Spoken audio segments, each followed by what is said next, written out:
The snow had turned crimson where Zelda Vaughn finally fell, her bare feet leaving the last of their bloody prints before her knees buckled, and the white silence swallowed her whole.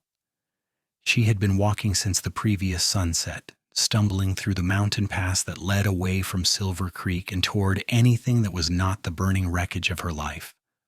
The December wind in the Nevada mountains had been merciless, tearing through the thin cotton dress she wore, the same dress she had been wearing when she discovered her father dead in their cabin, a bullet hole through his chest, and their entire winter savings stolen.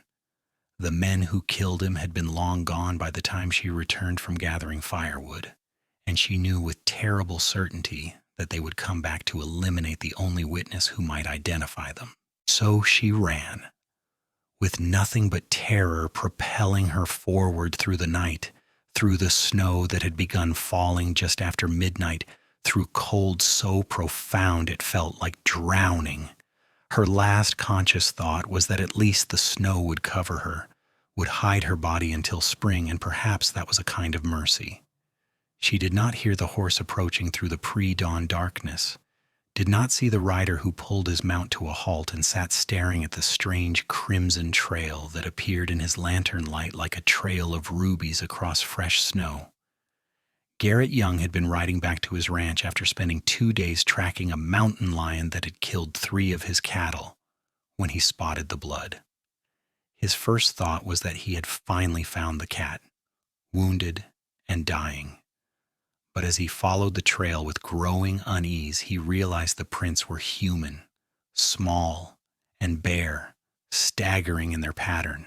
He urged his horse forward faster, his heart beginning to pound with an urgency he did not fully understand, and when the trail ended at a motionless form collapsed face down in the snow, something in his chest seized. He was off his horse before he could think, dropping to his knees beside her, his hands already moving to turn her over as gently as he could manage with his fear making him clumsy. Her face was the color of old paper, her lips blue, her dark hair frozen in strands across her cheeks. She was not breathing that he could see, and for one terrible moment he thought he had arrived too late, that he was kneeling beside a corpse. But then his fingers found the pulse in her throat, faint and slow but present, and he released a breath he had not known he was holding. He stripped off his heavy coat immediately, wrapping it around her before lifting her into his arms. She weighed almost nothing, and he could feel every bone through the thin fabric of her dress. He settled her across his saddle, then swung up behind her, pulling her back against his chest and wrapping both arms around her to share what warmth his body could provide. His ranch was still an hour away, but there was an old line cabin he maintained for situations like this, a shelter for cowboys caught out in bad weather, and it was only 15 minutes if he pushed his horse. The sky was turning gray with dawn by the time he kicked open the door of the cabin, carrying her inside to the narrow cot against the wall. He laid her down and immediately set about building a fire in the small stove, his hands working with practiced efficiency even as his mind raced. He had seen frostbite before, had seen men lose fingers and toes to the cold, and her feet were in terrible condition, cut and frozen, and barely recognizable as human appendages. Once the fire was going, he filled a pot with snow to melt for water, then turned his attention back to her. He knew the danger of warming someone too quickly, knew he needed to be careful and methodical. He removed his coat from around her and began carefully peeling away the frozen fabric of her dress where it had stuck to her skin. She did not stir, did not make a sound, and that frightened him more than anything.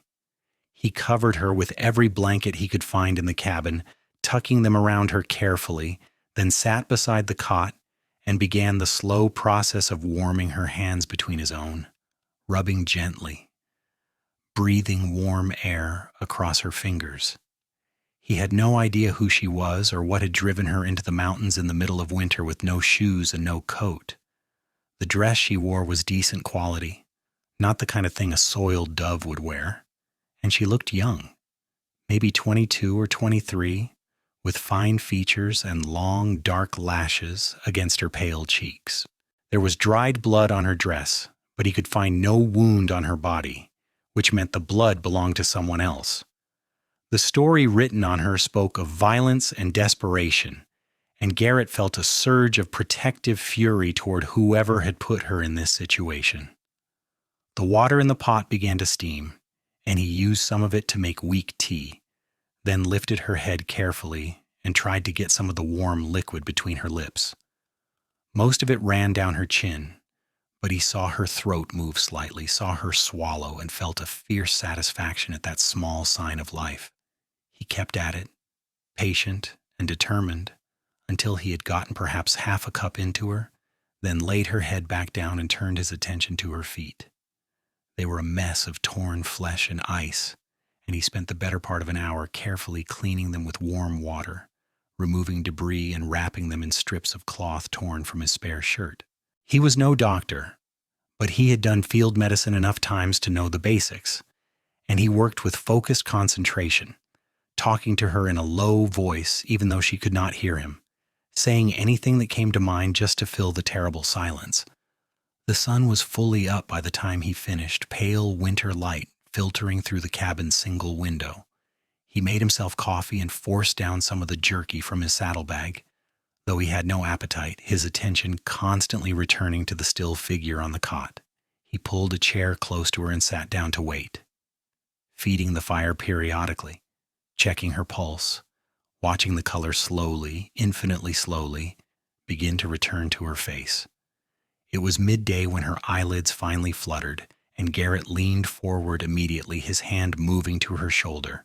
Her eyes opened, unfocused and confused, such a deep brown they were almost black, and she stared at the ceiling of the cabin with no comprehension. Then her gaze found his face, and he saw panic flood into her expression. She tried to sit up, tried to move away from him, and he raised his hands immediately in a gesture of peace. "Easy now," he said, keeping his voice low and calm. "You are safe. I found you in the snow this morning, brought you here to warm up. You are safe." She stared at him, her breathing rapid and shallow, her eyes darting around the cabin as if looking for threats.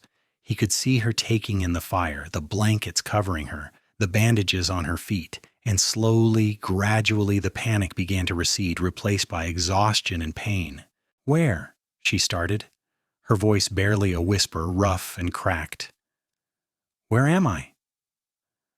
"Line cabin on my ranch," Garrett said. "About 5 miles outside of Kingston. I am Garrett Young. What is your name?"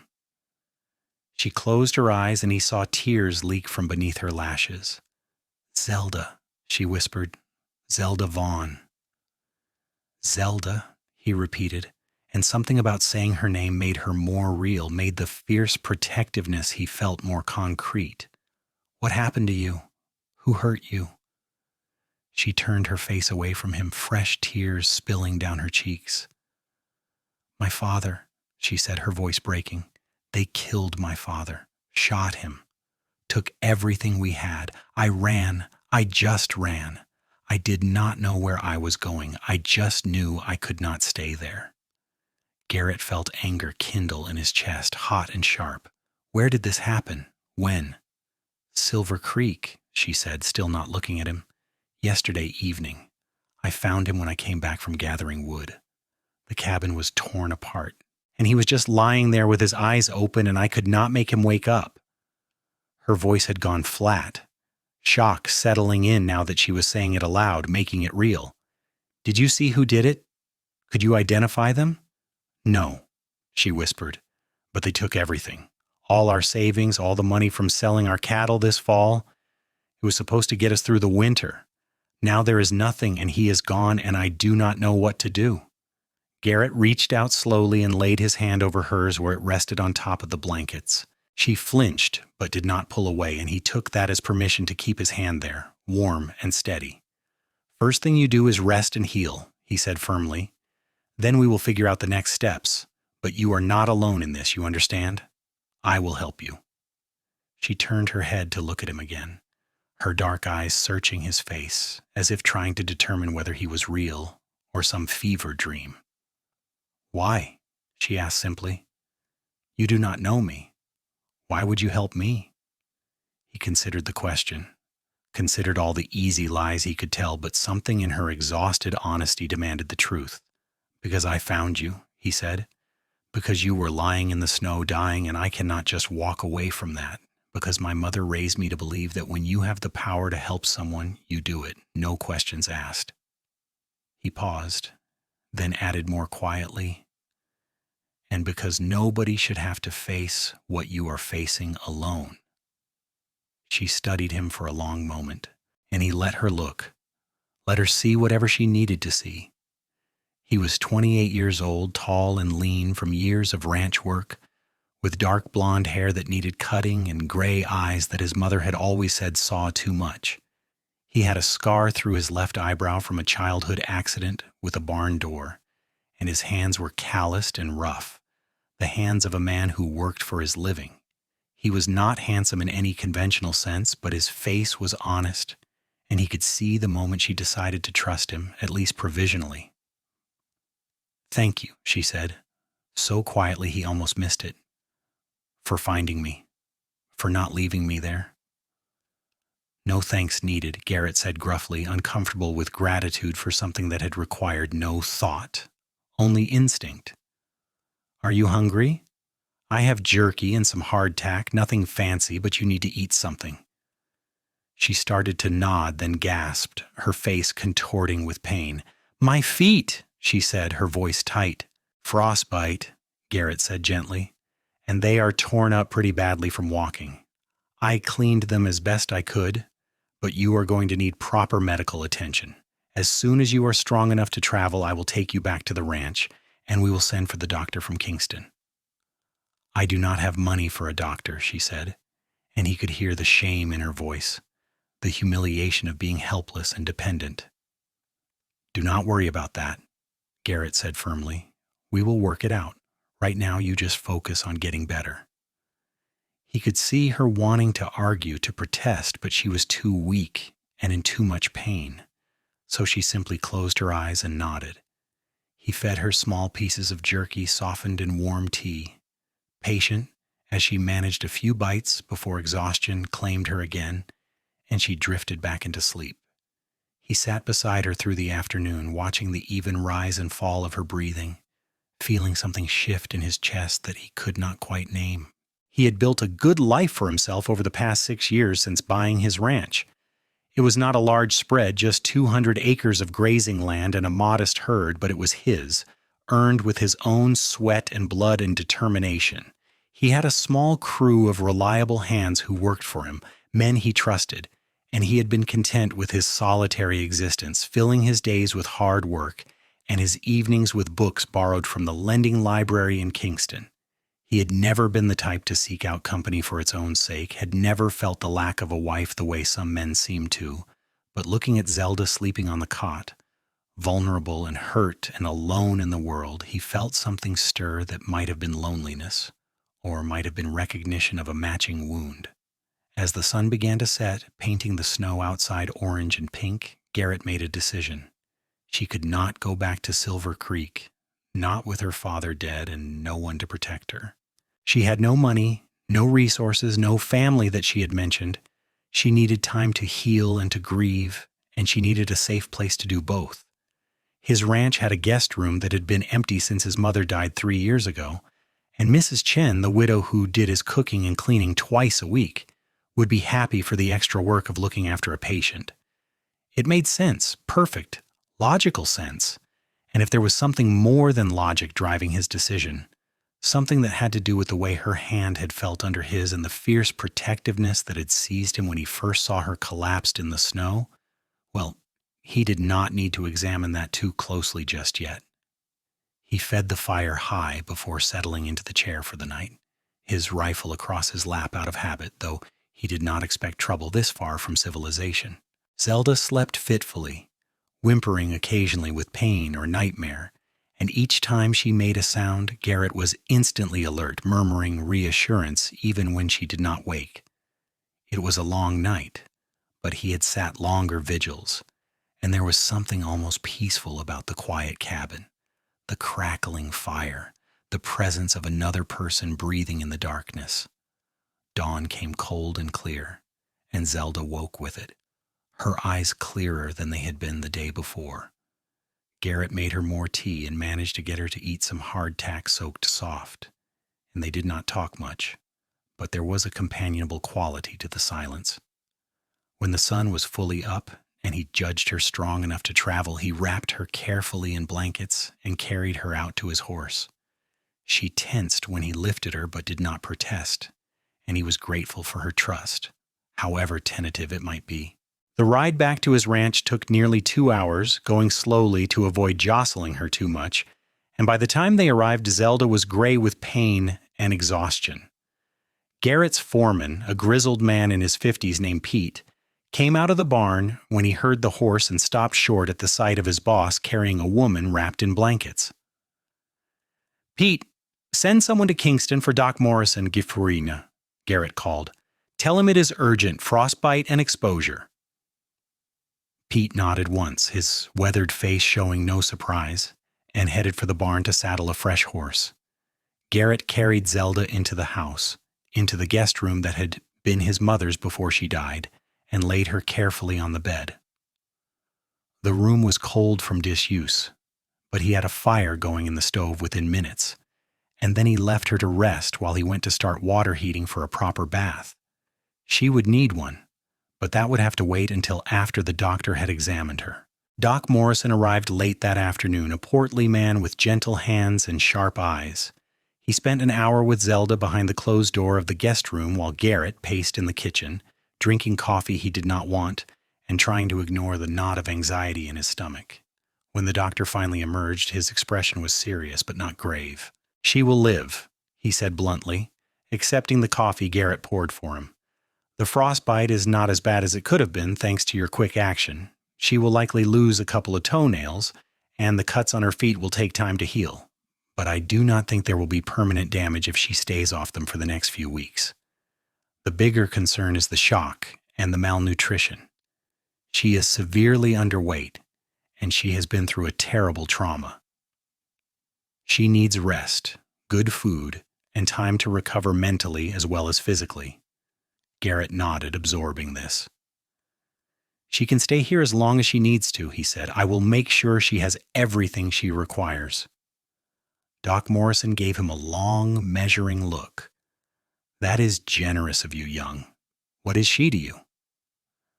"Someone who needed help," Garrett said simply, meeting the doctor's eyes steadily. The doctor nodded slowly, taking a sip of his coffee. "I gave her something for the pain, so she will sleep through the night. I will check on her again in a few days. In the meantime, keep her warm, keep her fed, and keep her calm. No stress, no excitement. She has been through enough." After the doctor left, Garrett stood in the doorway of the guest room watching Zelda sleep. Her face was still too pale, still too thin, but there was color in her cheeks now, and her breathing was deep and even.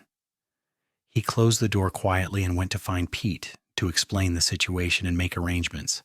He needed Mrs. Chen to come every day instead of twice a week, needed to make sure there were supplies for proper meals, needed to reorganize his work so he could be close to the house. His men would have questions, and there would be talk in town, but he found he did not care. She needed help, and he had the means to provide it, and that was the end of the matter as far as he was concerned. The next 2 weeks fell into a rhythm.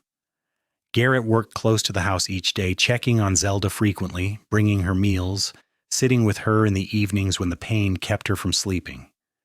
Mrs. Chen clucked over her like a mother hen, cooking rich broths and stews designed to put meat on her bones, fussing with the blankets and the temperature of the room.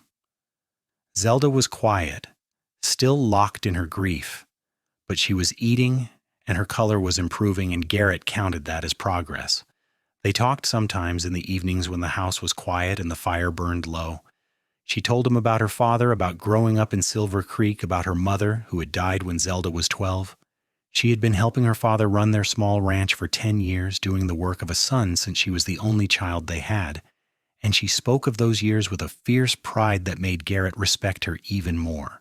She had been capable and competent, a full partner in her father's work, and now all of that was gone, stolen in a single moment of violence. Garrett told her about his own life, about growing up in Kansas, about coming to Nevada 6 years ago with money saved from 5 years of cowboying and a dream of having his own place. He told her about his mother who had come to live with him after his father died, and how her death 3 years ago had left a silence in the house that he had never quite managed to fill. He told her about his ranch, about his plans to expand the herd, about the satisfaction of building something with his own hands and watching it grow. "You must think I'm pathetic," Zelda said one evening, her voice bitter, "lying here helpless while you do everything for me." Garrett looked up from the harness he was mending, surprised. "Why would I think that?" "Because I cannot even walk," she said, gesturing at her bandaged feet. "Because I ran away instead of staying to bury my father properly. Because I am a burden to you." "You are not a burden," Garrett said firmly, setting aside the harness and leaning forward in his chair. "You are a survivor. You did what you had to do to stay alive, and there is no shame in that. And you will walk again, the doctor said so. You just need time." "Time," she repeated, the word heavy with frustration. "I do not have time. I need to find work, need to earn money, need to figure out what I'm going to do with my life. I cannot just stay here indefinitely, living on your charity." "It is not charity," Garrett said, and there was an edge to his voice that made her look at him sharply. "It is common decency, and if you cannot accept it, then accept it as payment for the company. I have been alone in this house for 3 years, and it is nice to have someone to talk to in the evenings. So consider yourself earning your keep just by being here." She stared at him, her dark eyes searching his face, and he made himself meet her gaze steadily, willing her to see the truth in his words. Slowly, she nodded, some of the tension leaving her shoulders. "All right," she said quietly, "for now, but as soon as I can walk, I will find work. I will not be dependent on anyone." "Fair enough," Garrett agreed, though privately he had no intention of letting her leave until he was certain she had somewhere safe to go and the means to support herself. But that was an argument for another day. As the days passed and January settled over the Nevada mountains cold and clear, Zelda began to heal. The bandages came off her feet, revealing pink, new skin that was tender but whole. She began taking tentative steps around the guest room, wincing but determined, and Garrett commissioned Pete to make her a pair of crutches so she could move around more easily. She practiced with them doggedly, her jaw set with determination that reminded him of the way his mother had been after the stroke that left her right side weak, that same refusal to be defeated, that same fierce independence. By the end of January, she was moving around the house on her own, still limping but steady, and the color had returned fully to her face. She was still too thin, but Mrs. Chen's cooking was slowly remedying that, and Garrett found himself watching for the moments when Zelda smiled, rare as they were, because they transformed her entire face and made his chest feel tight and warm. He knew he was in trouble, knew he was developing feelings that went far beyond simple hospitality or even friendship, but he pushed the knowledge aside. She was grieving and vulnerable, and the last thing she needed was him complicating her recovery with unwanted attention. So he kept his distance, kept his interactions kind but impersonal, and tried not to think about the way his pulse quickened when she laughed or the way he found himself listening for her voice in the house. It was the first week of February when everything changed. Zelda had been at the ranch for nearly 2 months, and she was almost fully recovered, spending her days helping Mrs. Chen with the cooking and mending, reading books from Garrett's small collection, occasionally venturing outside to sit on the porch and watch the ranch work. She was restless, Garrett could see that, chafing at her continued dependence, and he knew it was only a matter of time before she insisted on leaving. The thought made something in his chest clench with panic, but he did not know what to do about it. Then Pete came riding up to the house one morning, his face grim, and told Garrett that 3 men had been asking questions in Kingston the night before. They were looking for a woman, he said, a woman who might have witnessed something she should not have, and they were offering a reward for information. Pete had not liked the look of them, had thought they looked like the kind of men who made their living with a gun, and he had come straight back to the ranch to warn Garrett. Garrett felt ice settle in his veins. He thanked Pete and sent him back to work, then went into the house to find Zelda. She was in the kitchen, kneading bread dough, and she looked up with a smile when he entered. The smile faded immediately when she saw his expression. "What is wrong?" she asked, wiping her hands on her apron. "The men who killed your father," Garrett said without preamble. "I think they are looking for you. Pete heard them asking questions in Kingston last night." He watched the blood drain from her face, watched her sway slightly as if she might faint. He was across the room in 2 strides, his hands on her shoulders, steadying her. She clutched at his arms, her fingers digging into the fabric of his shirt, and he could feel her trembling. "They found me," she whispered. "They found me." "They do not know you are here," Garrett said firmly. "Pete did not tell them anything, and no one else knows who you are or why you are here. You are safe, Zelda. I will not let them hurt you." She looked up at him, her dark eyes wide with fear and something else, something that made his breath catch. "Why?" she asked. And it was the same question she had asked in the line cabin, but this time it carried a different weight. "Why do you keep protecting me? What am I to you?" The words were out before he could stop them, honest and raw. "You are everything," he said. "You are the reason I look forward to coming back to the house each evening. You are the reason this place feels like a home again instead of just a building. You are everything, Zelda, and I will not let anyone take you away from me." She stared at him, her lips parted in shock, and he realized what he had just said, realized he had crossed every line he had drawn for himself. He started to pull away, to apologize, but she moved faster, rising on her toes and pressing her lips to his in a kiss that was desperate and fierce and full of all the emotion neither of them had dared to name. Garrett froze for half a second, stunned, and then he was kissing her back, his arms coming around her and pulling her close, trying to pour everything he felt into the contact. She tasted like bread dough and coffee, and she fit against him perfectly, and he felt something in his chest crack open and spill warmth through his entire body. When they finally broke apart, both breathing hard, she rested her forehead against his chest, and he felt her shoulders shake with silent sobs. "I thought I was broken," she whispered. "I thought I would never feel anything but fear and grief ever again. But then you kept being kind, kept taking care of me, kept looking at me like I mattered, and I started to feel alive again. I started to feel like maybe there was a future worth having. And I was so scared because I did not want to burden you with my feelings, did not want to trap you into something out of obligation. But Garrett, I love you. I am in love with you, and I do not know what to do about it." Garrett tilted her face up with gentle fingers under her chin, making her meet his eyes. "You do not have to do anything about it except let me love you back," he said, his voice rough with emotion. "I have been half in love with you since I carried you into that line cabin, and I have been fighting it because I thought it was too soon, thought you needed time. But if you feel even a fraction of what I feel, then we will figure this out together. You are not a burden, Zelda. You are a gift, and I will spend the rest of my life proving that to you if you will let me." She kissed him again, softer this time, and when she pulled back there were tears on her cheeks, but she was smiling. "Yes," she said simply. "Yes to all of it." They stood in the kitchen holding each other for a long time, and Garrett felt the pieces of his life rearranging themselves into a new pattern, one that had Zelda at its center. But even as he held her, part of his mind was already working on the problem of the men looking for her. She was not safe. Not while they were still out there, and he needed to deal with that threat before he could truly relax into this new happiness. That evening, after Zelda had gone to bed, Garrett rode into Kingston and found the sheriff, a man named Tom Miller who Garrett respected and trusted.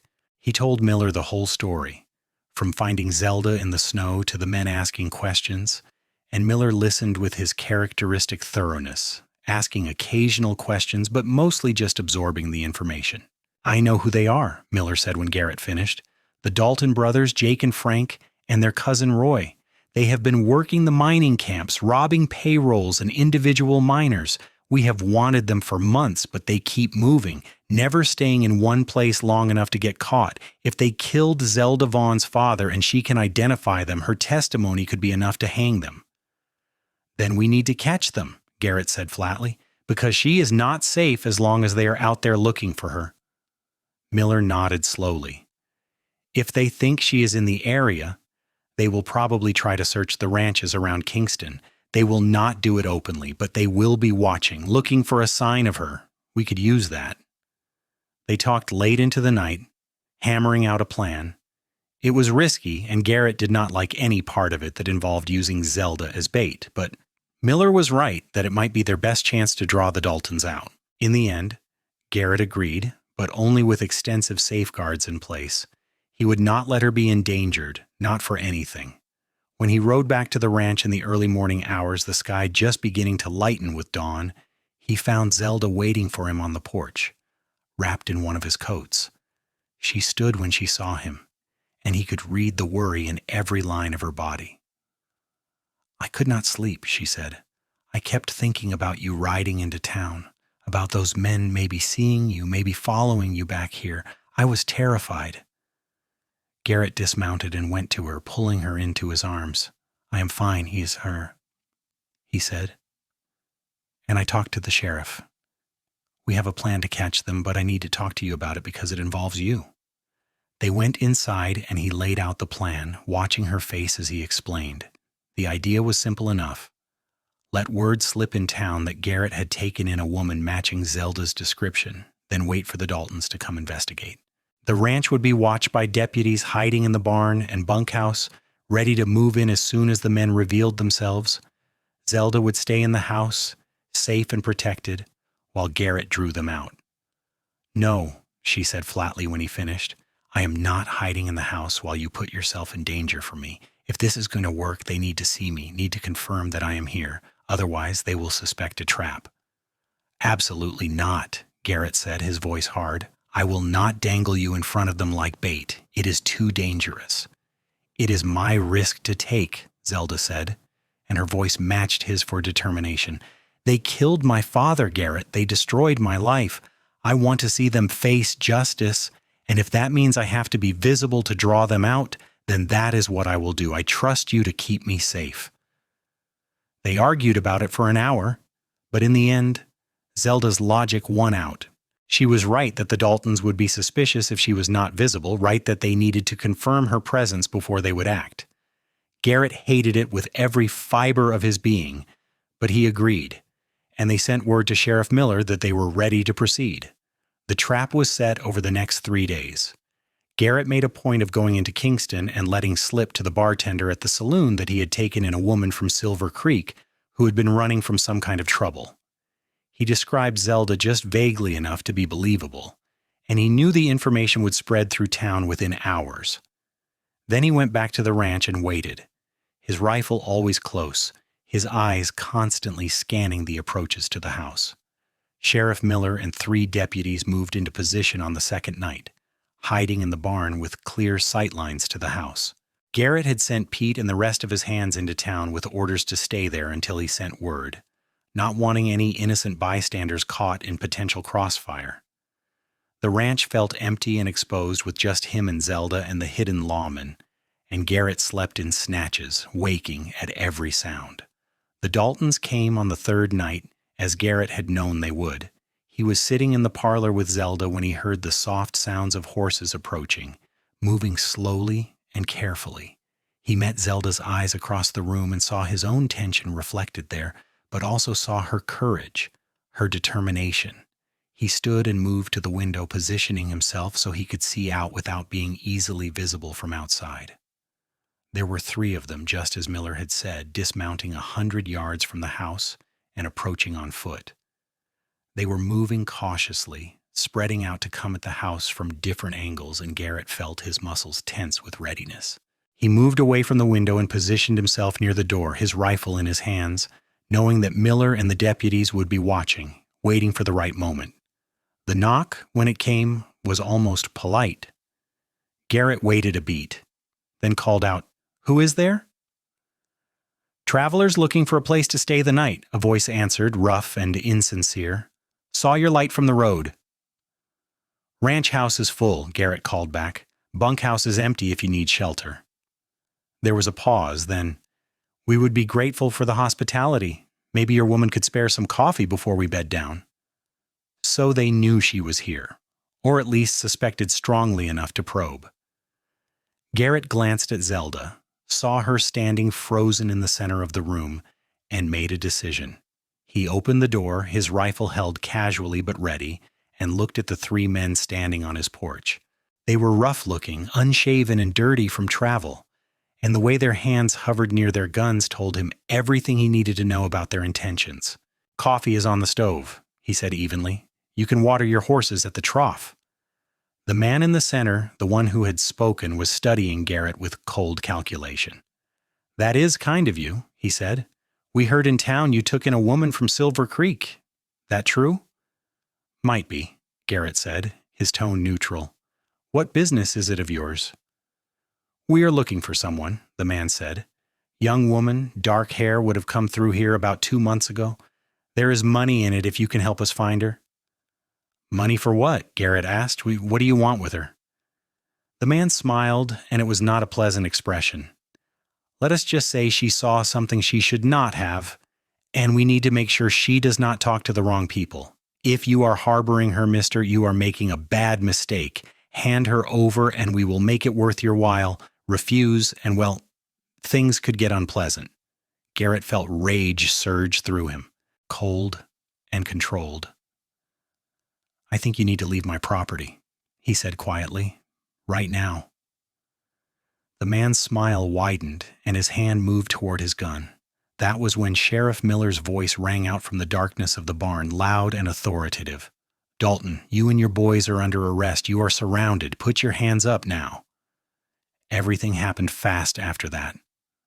The Daltons went for their guns, and Garrett dove back through the door, shouting for Zelda to get down. Gunfire erupted, sharp cracks that echoed in the night, and Garrett fired from the doorway, aiming for the legs, trying to disable rather than kill. He saw one of the Daltons go down, saw another turn and run for the horses, saw Sheriff Miller and his deputies emerging from cover with guns drawn. It was over in less than 2 minutes. One Dalton was dead, shot by one of the deputies. One was wounded in the leg from Garrett's rifle, and the third, the one who had done the talking, was on his knees with his hands behind his head, cursing steadily. Garrett lowered his rifle and turned to find Zelda, finding her crouched beside the sofa, pale but unharmed. He pulled her up and into his arms, holding her tight while his heart hammered in his chest. It is over, he said into her hair. It is over. They cannot hurt you anymore. Sheriff Miller came to the door, his expression satisfied. That was well done, Young. We have them dead to rights, and with Miss Vaughn's testimony, the two that are alive will hang for murder and robbery. She is safe now. The relief Garrett felt was so intense it made him lightheaded. He kept his arm around Zelda as they watched the deputies haul the prisoners away, and he felt her trembling against him, the adrenaline draining away and leaving exhaustion in its wake. When the lawmen were gone, taking the bodies and prisoners with them, Garrett locked the door and led Zelda to the sofa, sitting down and pulling her close. I thought I was going to lose you, he said, his voice shaking despite his best efforts to control it.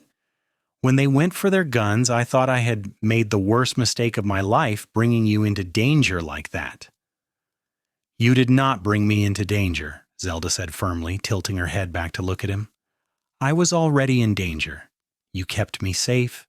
You saved my life, Garrett, and not just in the physical sense. You gave me a reason to want to live again, something to fight for. I love you, and I'm not going anywhere. If you will have me, I want to stay here, on this ranch, with you for the rest of my life. Garrett cupped her face in his hands, looking into those dark eyes that had haunted him since the first moment he saw her. I will have you, he said roughly. I will marry you and love you and build a life with you if that is what you want.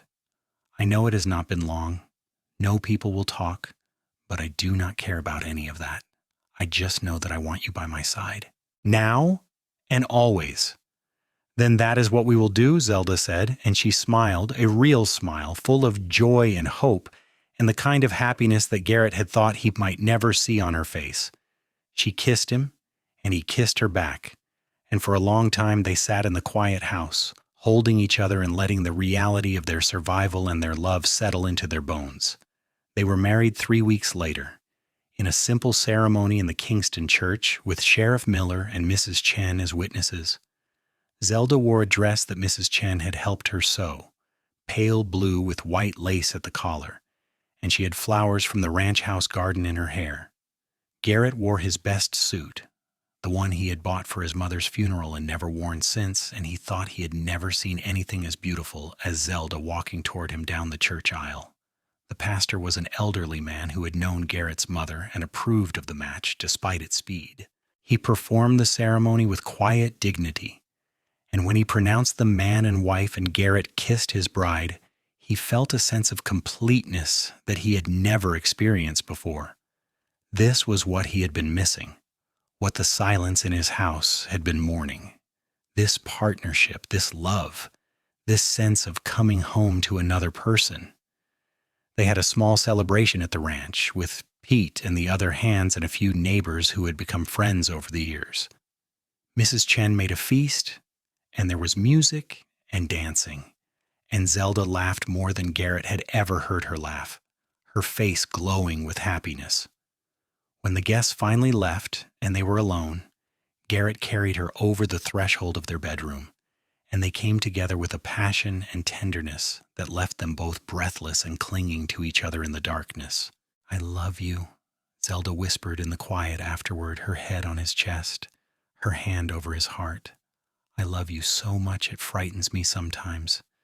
After everything I lost, I did not think I would ever have this, ever feel this. You gave me back my life, Garrett." "You gave me a reason for living," Garrett said, his arms tightening around her. "Before you, I was just going through the motions. Now everything means something. You mean everything." They made love again, slowly and sweetly, and then slept tangled together, safe and warm and home. The spring came, and with it, new life on the ranch. The cattle calved successfully, and Garrett bought 20 more head to expand the herd. Zelda threw herself into learning the business side of ranching, studying the books and helping plan the year's work, and Garrett found that having a partner in the enterprise made everything easier and more enjoyable. They worked side by side during the day and fell into bed exhausted and happy each night, and Garrett had never been more content. Summer brought the trial of the Dalton brothers. Zelda had to travel to the county seat to testify, and Garrett went with her, his hand steady on the small of her back as she walked into the courthouse. She was nervous. He could see that. But when she took the stand and began to speak, her voice was clear and strong.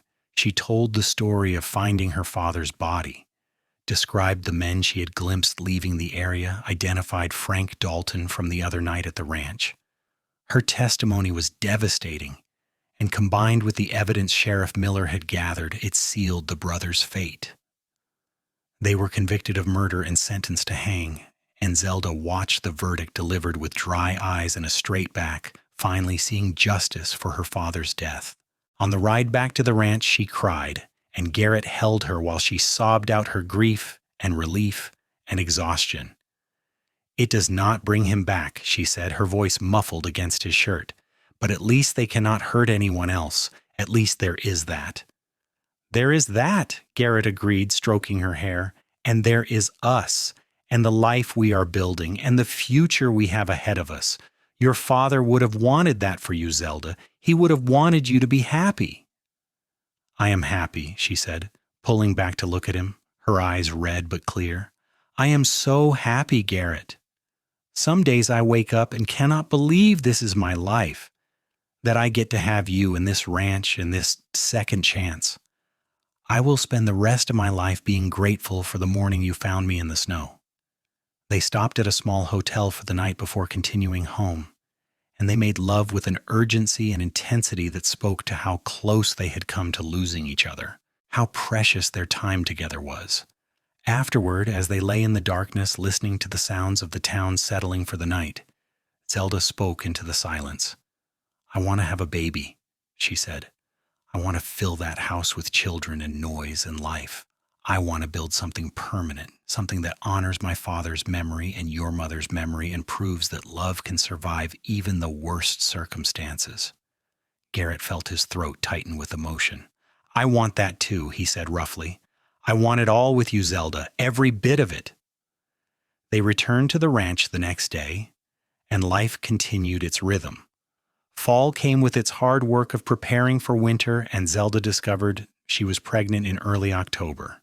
Garrett was beside himself with joy, treating her like she was made of glass, and she tolerated his hovering with good humor, amused by his protectiveness even as she was touched by it. Mrs. Chen was delighted and immediately began making plans for a nursery, knitting tiny blankets and gowns, fussing over Zelda's diet and rest. The winter passed more easily than the previous one, with Zelda warm and safe in the house, her belly growing round with their child. They spent the long evenings reading together, talking about names and futures, making plans for expanding the ranch. Garrett built a cradle with his own hands, working on it in the evenings by the fire, and Zelda sewed tiny clothes, her face peaceful and content as she worked. Their son was born on a warm morning in late May, coming into the world with a lusty cry that made both his parents laugh with relief and joy.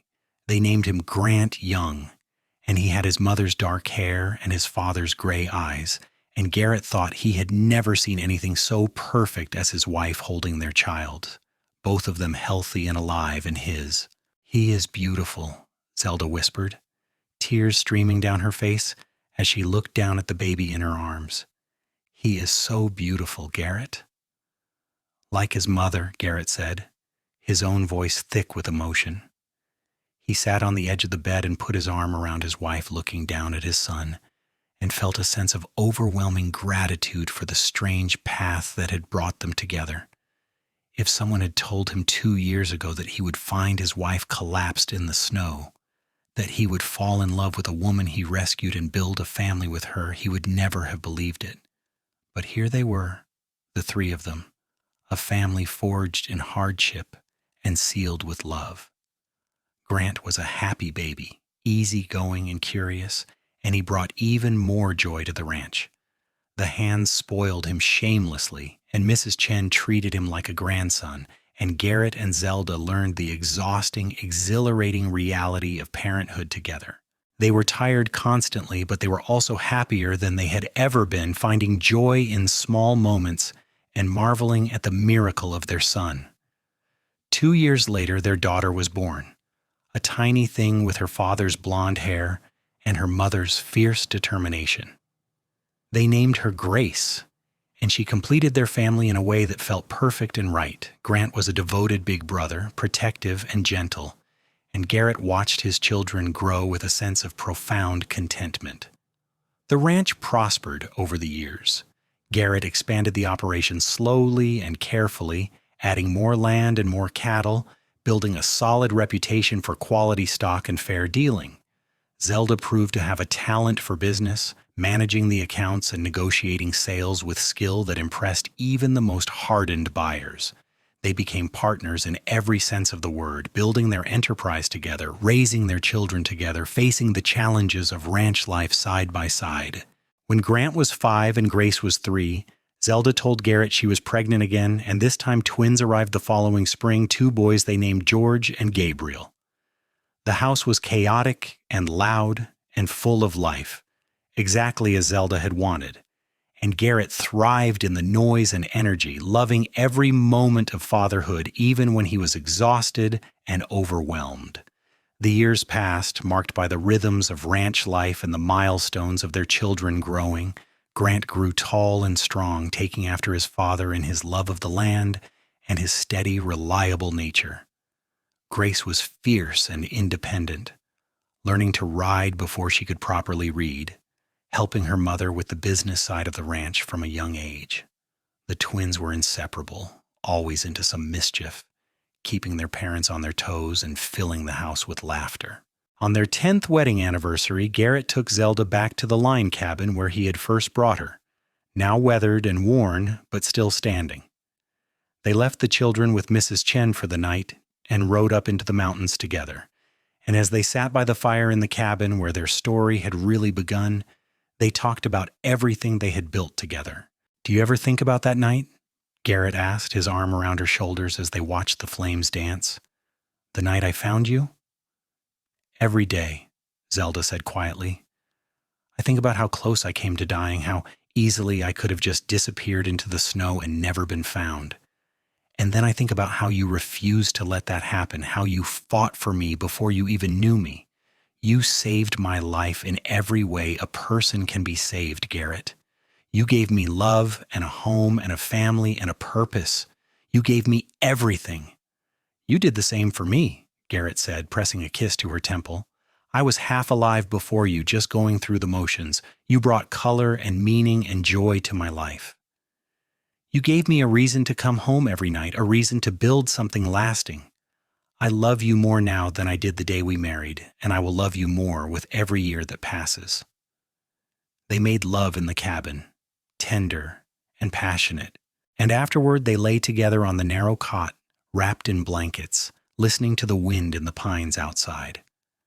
Zelda was 42 years old now, her dark hair threaded with silver, lines at the corners of her eyes from squinting into the sun and from laughing with her children. Garrett was 48, his blonde hair mostly gray now, his face weathered from years of outdoor work. They were not the same people they had been that terrible morning when he found her in the snow, but they were better people, stronger and wiser and more complete for having found each other. The children grew and eventually left home one by one to make their own ways in the world. Grant took over running the ranch when Garrett's knees started bothering him too much to spend long days in the saddle. Grace married a banker from Carson City and moved there, though she came home often bringing her own children to run wild on the ranch. George became a lawyer, Gabriel a teacher, both of them making their parents proud with their dedication and integrity. Garrett and Zelda grew old together, still partners, still best friends, still deeply in love after decades of marriage. They spent their later years sitting on the porch of the ranch house in the evenings, watching the sun set over the mountains, holding hands and talking about everything and nothing. Sometimes they would reminisce about those early days, about the fear and the courage and the unlikely love that had grown between them. Other times they would simply sit in comfortable silence, needing no words to communicate the depth of their feeling. When Garrett died at the age of 73, peacefully in his sleep with Zelda beside him, she grieved deeply but without despair. They had been given 45 years together, 45 years of love and partnership and joy, and she was grateful for every moment. She lived on at the ranch for another 8 years, surrounded by her children and grandchildren, still sharp and capable, still the fierce woman Garrett had fallen in love with. On the morning of her 81st birthday, she asked Grant to take her up to the line cabin one last time. He helped her onto a horse, worried about her making the journey at her age, but she insisted, and he knew better than to argue with his mother when she had that look in her eye. They rode slowly up into the mountains, and when they reached the cabin, still standing after all these years, she dismounted carefully and went inside alone. She stood in the small space, remembering the terror and pain of that night so long ago, remembering Garrett's gentle hands and kind eyes, remembering the moment she had realized she was going to survive, was going to live, was going to have a chance at happiness again. She could almost feel his presence there with her, could almost hear his voice murmuring reassurance in the darkness, and she smiled through her tears. "Thank you," she whispered to the empty cabin, to the memory of the man who had saved her and loved her and built a life with her. "Thank you for finding me. Thank you for not leaving me in the snow. Thank you for every moment we had together. I will love you forever, Garrett Young. Until we meet again." She stood there for a long time, saying goodbye to the past and making her peace with the future. And when she finally emerged, Grant was waiting patiently by the horses. He helped her mount again, and they rode back down to the ranch in comfortable silence, Zelda feeling lighter than she had in months, feeling ready for whatever came next. She died 6 months later quietly and without pain, surrounded by the family she and Garrett had created together. Her last words were his name, spoken with love and longing, and those who heard it said she was smiling as she took her final breath. They buried her next to Garrett on a hill overlooking the ranch, under a simple headstone that read, Zelda Vaughn Young, beloved wife, mother, and friend. Found in the snow, loved through all seasons. The inscription on Garrett's matching stone read, Garrett Young, beloved husband, father, and friend. The man who found her at dawn and carried her home. Their children and grandchildren gathered for the funeral, and Grant told the story of how his parents had met, how his father had found his mother collapsed in the snow and saved her life, how they had fallen in love and built an empire together out of nothing but determination and devotion. It was a story the family had heard many times, but it never got old, never lost its power to move and inspire. The ranch continued on, passed down through the generations, and with it the story of Garrett and Zelda, the cowboy who found a woman dying in the snow and chose to save her, and the woman who had survived impossible odds to find love and build a legacy. It became family legend, told and retold, a reminder that even in the darkest moments hope could be found, that love could bloom in the most unlikely circumstances, that one act of kindness could change everything. On winter mornings when the snow lay fresh and white across the Nevada mountains, the descendants of Garrett and Zelda Young would sometimes ride up to the old line cabin and stand where it had all begun, remembering the story of how their family came to be. They would think about courage and survival and the strange paths that bring people together, and they would be grateful, so very grateful, for that terrible, beautiful morning when a cowboy out tracking a mountain lion found a woman collapsed in the snow and made the choice that would shape generations. The story lived on, as all great love stories do, proof that even in the harshest wilderness and the coldest winters, the human heart could find warmth, could find connection, could find home. Garrett and Zelda had given their descendants more than land and cattle and money. They had given them a legacy of love, of choosing each other every day, of building something lasting together, of facing whatever came with courage and partnership and unwavering devotion. And on quiet evenings, when the wind whispered through the pines around the ranch house, some claimed they could still hear the echo of laughter, the murmur of voices, the sounds of a man and woman who had loved each other through all seasons, whose love had proved stronger than death, whose story would be told as long as there were young family members to remember. They had collapsed and been carried, had survived and loved, had built an empire from ashes and snow, and their love remained eternal and unbreakable, a beacon guiding all who came after toward the possibility of finding their own unlikely salvation in another person's arms.